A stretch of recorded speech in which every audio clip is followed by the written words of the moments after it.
கிறிஸ்துவுக்குள் மிகவும் பிரியமானவர்களே, நாம் இயேசு கிறிஸ்து சிலுவையில் அறையப்பட்ட நாள் வெள்ளிக்கிழமை என்றும், இயேசு கிறிஸ்து உயிர்த்தெழுந்த நாள் ஞாயிற்றுக்கிழமை என்றும் நாம் அனுசரித்து வருகிறோம். ஆனால் வேதத்திலே அது எப்படியாக குறிப்பிடப்பட்டிருக்கிறது? இயேசு கிறிஸ்து சிலுவையில் அறையப்பட்ட நாள் எந்த நாள்? இயேசு கிறிஸ்து மூன்றாம் நாள் உயிரோடு எழுந்த நாள் எந்த நாள் என்று எப்படி குறிப்பிடப்பட்டிருக்கிறது என்பதை இன்று நாம் பார்க்க போகிறோம். வேத புஸ்தகத்தில் நாம் பார்த்தோம் என்று சொன்னால், இயேசு கிறிஸ்து சிலுவையில் அறையப்பட்ட நாள் என்பது ஓய்வு நாளுக்கு முந்தின நாள், ஆயத்த நாள் என்று குறிப்பிடப்பட்டிருக்கிறது. இயேசு கிறிஸ்து உயிர்த்தெழுந்த நாள் ஓய்வு நாளுக்கு அடுத்த நாள் என்பதாக வேதத்திலே குறிப்பிடப்பட்டிருக்கிறது. ஆம், லூக்கா புஸ்தகம் 23ஆம் அதிகாரம் 52ஆம் வசனத்திலிருந்து நாம் வாசிப்போம் என்று சொன்னால் இதனை நாம் அறிந்து கொள்ளலாம்.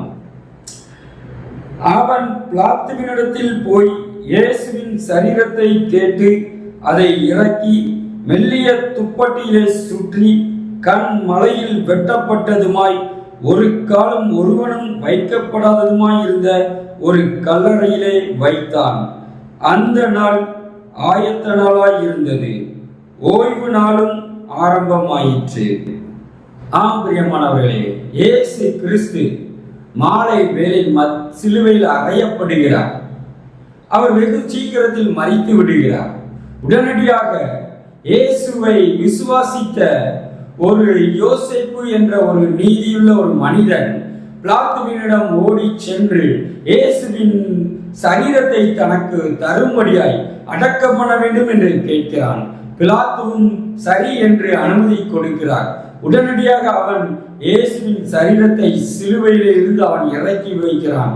நேராக தான் புதிதாக உருவாக்கி வைத்திருக்கிற ஒரு கல்லறையிலே இயேசுவின் சரீரத்தை கொண்டு போய் அவன் வைக்கிறான்.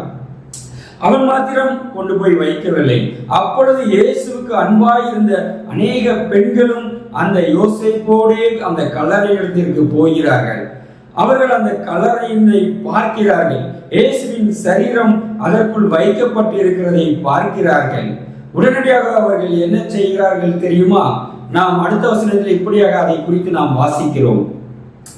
கலிலேயாவில் இருந்து அவருடனே கூட வந்திருந்த ஸ்திரீகளும் பின் சென்று கல்லறையையும் அவருடைய சரீரம் வைக்கப்பட்ட விதத்தையும் பார்த்து திரும்பி போய் கந்த வர்க்கங்களையும் பரிமள தைலங்களையும் ஆயத்தம் பண்ணி கற்பனையின்படியே ஓய்வு நாளில் ஓய்ந்திருந்தார்கள். அந்த பெண்கள் உடனடியாக அந்த கல்லறையையும் இயேசுவின் சரீரம் வைக்கப்பட்டதையும் பார்த்துவிட்டு உடனடியாக திரும்பி ஊருக்குள் வருகிறார்கள். வந்து கந்த வர்க்கங்கள், பரிமள தைலங்கள் இயேசுவின் அந்த காயப்பட்ட சரீரத்திலே அவர்கள் பூசும்படியாய் எல்லாத்தையும் அவர்கள் தயார் செய்கிறார்கள். ஒருவேளை விலை கொடுத்து வாங்கியிருக்கலாம். ஒருவேளை இயேசுவை நேசிக்கிற பணக்கார பெண்களிடத்தில் இருந்து அவர்கள் அதை வாங்கி வைத்திருந்திருக்கலாம். எப்படியோ அவர்கள் ஆயத்தம் பண்ணி வைத்திருக்கிறார்கள். எதற்காக? இயேசுவின் சரீரத்தின் மேல் பூச வேண்டும் என்று சொல்லி. ஆனால் என்ன ஆகிறது? அதற்குள் ஓய்வு நாள் வருகிறது. ஆகவே வேதம் அழகாக கூறுகிறது, ஆயத்தம் பண்ணி கந்த வர்க்கங்களையும் பரிமள தைலங்களையும் ஆயத்தம் பண்ணி கற்பனையின்படியே ஓய்வு நாளில் ஓய்ந்திருந்தார்கள் என்று. ஓய்வு நாள் ஆரம்பமாகிவிட்டது. மோசே கற்பித்த நியாயப்பிரமாணத்தின்படி, அந்த கற்பனையின்படி அந்த நாளில் ஒரு வேலையும் அவர்கள் செய்யக்கூடாது. ஆகவே அவர்கள் அந்த கற்பனையின்படியே அவர்கள் ஓய்ந்திருக்கிறார்கள். அடுத்த நாள் ஓய்வு நாள் முடிகிறது. எப்பொழுது விடியும் நாம் இயேசுவின் சரீரத்தில் போய் இந்த பரிமள தைலங்களையும் கந்த வர்க்கங்களையும் பூச வேண்டும் என்று அவர்கள் மிகவும் ஆவலாய் இருக்கிறார்கள். ஆகவேதான் 24ஆம் அடுத்த வசனத்திலே இப்படியாக நாம் வாசிக்கிறோம். 24ஆம் அதிகாரம் 1ஆம் வசனத்திலே, வாரத்தின் முதலாம் நாள் அதிகாலையிலே தாங்கள் ஆயத்தம் பண்ணின கந்த வர்க்கங்களை அவர்கள் எடுத்துக்கொண்டு வேறு சில ஸ்திரீகளோடு கூட கல்லறையிடத்தில் வந்தார்கள். ஆம் பிரியமானவர்களே, எதற்காக இந்த மரியாளும் வேறு சில பெண்களும் எதற்காக 3ஆம் நாள் கல்லறை நிலத்திற்கு அவர்கள் ஓட வேண்டும்? எதற்காக இயேசு கிறிஸ்து உயிர் தெழுந்து விடுவார் என்ற ஒரு விசுவாசத்திலா அந்த எண்ணம், அந்த நம்பிக்கை அன்று அவர்களுக்குள் இருந்ததா என்று நாம் பார்த்தோம் என்று சொன்னால் அவர்களுக்குள் அந்த சிந்தனை, அந்த எண்ணம் அவர்களுக்குள் இல்லை. அவர்களுக்குள் இருந்த ஆசையெல்லாம் தாங்கள் ஆயத்தம் பண்ணி அந்த கந்தவர்கள் பயிர்மலை தைலங்களை கொண்டு போய் இயேசுவின் சரீரத்தில் எப்படியாவது பூசிவிட வேண்டும் என்று சொல்லி அவர்கள் விடிந்ததும் விடியாதும் அதிகாலை வேளையிலே அவர்கள் ஓடி போகிறார்கள் கல்லறை இடத்திற்கு. அப்பொழுதுதான் அவர்களுக்கு அந்த ஒரு மகிழ்ச்சியான செய்தி. அந்த வாரத்தின் முதலாம் நாள், ஓய்வு நாளுக்கு அடுத்த நாள், அந்த நாளில் அவர்கள் ஓடி போய் பார்க்கும் பொழுது அவர்களுக்கு அந்த மகிழ்ச்சியான செய்தி, அவர்களுக்கு ஒரு அதிர்ச்சியாக கலந்த, ஒரு ஆச்சரியம் கலந்த அந்த மகிழ்ச்சியான செய்தியை அவர்கள் கேட்கிறார்கள். ஆம், இயேசு கிறிஸ்து இங்கே இல்லை, அவர் உயிர் தெழுந்தார் என்பதாக. ஆம் பிரியமானவர்களே, இயேசு கிறிஸ்து வாரத்தின் முதலாம் நாள் உயிர் தெழுந்தார். அந்த நாள் பரிசுத்த ஓய்வு நாளுக்கு அடுத்த நாள் என்பதாக நாம் வேதத்திலே பார்க்கிறோம். அப்படி என்று சொன்னால் இயேசு கிறிஸ்து வெள்ளிக்கிழமை அன்று அவர் சிலுவையில் அறையப்படுகிறார் என்று சொன்னால், அன்று இரவு அடக்கம் பண்ணப்படுகிறார் என்று சொன்னால், ஓய்வு நாள் என்பது சனிக்கிழமையாக வருகிறது. இயேசு கிறிஸ்து ஞாயிற்றுக்கிழமை ஓய்வு நாளுக்கு அடுத்த நாள் அவர் உயிர் தெழுகிறார் என்று சொன்னால், அப்படி ஓய்வு நாள் என்பது சனிக்கிழமை என்பது நமக்கு உறுதியாகிறது. ஆம் பிரியமானவர்களே, இதை வைத்துதான் 7ஆம் நாள் திருச்சபையினர் என்ற ஒரு பிரிவு கிறிஸ்தவ மக்கள் இருக்கிறார்கள். அவர்கள் சனிக்கிழமை தான் ஓய்வு நாள் என்பதை அவர்கள் நம்பி அவர்கள் கொண்டாடுகிறார்கள்.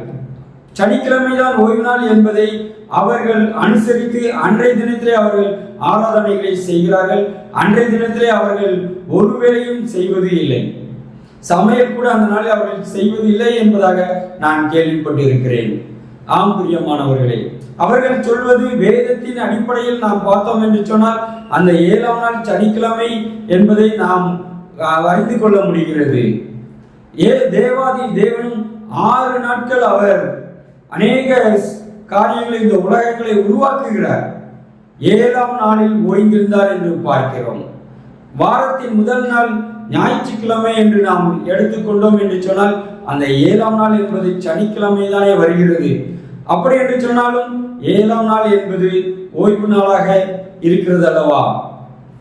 அப்படியானால் நாம் இன்று ஏன் ஞாயிற்றுக்கிழமையை நாம் ஓய்வு நாளாக நாம் அனுசரிக்கின்றோம்? அது மாத்திரமல்ல, வாரத்தின் முதல் நாளும் அதே ஞாயிற்றுக்கிழமை என்று நாம் கூறிவிடுகிறோமே. இது எப்படியாக நாம் அனுசரித்து வருகிறோம் என்ற கேள்வி நமக்குள் எழுகிறது அல்லவா? வேதத்தின்படி பார்த்தோம் என்று சொன்னால் வாரத்தின் முதல் நாள் ஓய்வு நாளுக்கு அடுத்த நாள் வருகிறது.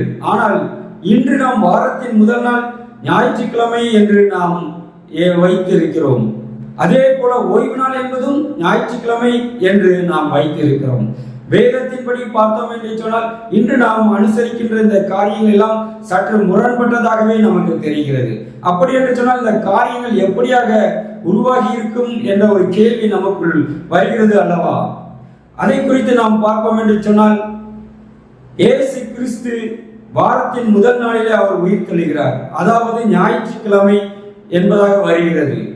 இன்று நாம் அந்த உயிர் தெழுந்த அந்த நாளை, இயேசு கிறிஸ்து உயிர் தெழுந்த அந்த நாளை நாம் தேவனை வழிபடும்படியாய், ஆராதிக்கும்படியாய், இயேசுவை மகிமைப்படுத்தும்படியாய் அந்த நாளை நாம் ஞாயிற்றுக்கிழமையாக, ஓய்வு நாளாக நாம் தேவனை ஆராதிக்கும் ஒரு பரிசுத்த ஒரு ஓய்வு நாளாக நாம் இன்றைக்கு அனுசரிக்கிறோம். இதை யார் எப்படி உருவாக்கி இருப்பார்கள்? நமது கிறிஸ்தவத்தின் விசுவாசிகளின் முன்னோர்கள் தான் உருவாக்கி இருக்கக்கூடும். ஆம் பிரியமானவர்களே, அநேக கிறிஸ்துமஸை கூட இப்படியாக கேள்வி எழுப்புவது உண்டு. எப்படி கிறிஸ்து டிசம்பர் 25ஆம் நாள் தான் பிறந்தார் என்று உங்களால் கூற முடிகிறது? எப்படியாக நீங்கள் அந்த டிசம்பர் 25ஆம் நாளை கிறிஸ்துமஸ், கிறிஸ்து பிறந்த நாள் என்று கொண்டாடுகிறீர்கள் என்று சிலர் கேள்வி எழுப்புவதும் உண்டு. ஆனால் காரியம் என்ன? இயேசு கிறிஸ்து ஏதோ ஒரு நாளில் இந்த பூமியில் பிறந்திருக்கிறார். அந்த நாள் நமக்கு வேதத்திலே குறிப்பிடப்படவில்லை என்று சொன்னாலும், இயேசு கிறிஸ்து இந்த பூமியில் பிறந்த நாள் பிறந்தார் என்பது நாம் உறுதியாக ஏற்றுக்கொள்கிற ஒரு காரியம், நம்புகிற ஒரு காரியம், விசுவாசிக்கிற ஒரு காரியம், உறுதியாக நடந்த ஒரு காரியம். ஆகவே அதை நாம் ஒரு நாளாக டிசம்பர் 25 என்பதாக நமது கிறிஸ்தவ விசுவாச மூப்பர்கள் முன்னோர்கள் அதை ஏற்படுத்தி இருக்கிறார்கள். அதே போலதான் இந்த ஞாயிற்றுக்கிழமையையும் பரிசுத்த ஓய்வு நாளையும் நமது விசுவாசிகள் இப்படி ஒருவேளை தேவ ஆவியினால் ஏவப்பட்டு இருக்கக்கூடும். ஏனென்று சொன்னால் பழைய ஏற்பாட்டு காலத்தில் உள்ள காரியங்கள், அநேக காரியங்கள் இந்த புதிய ஏற்பாட்டு காலத்திலே மாறுதல் அடைவதை நாம் காணுகிறோம்.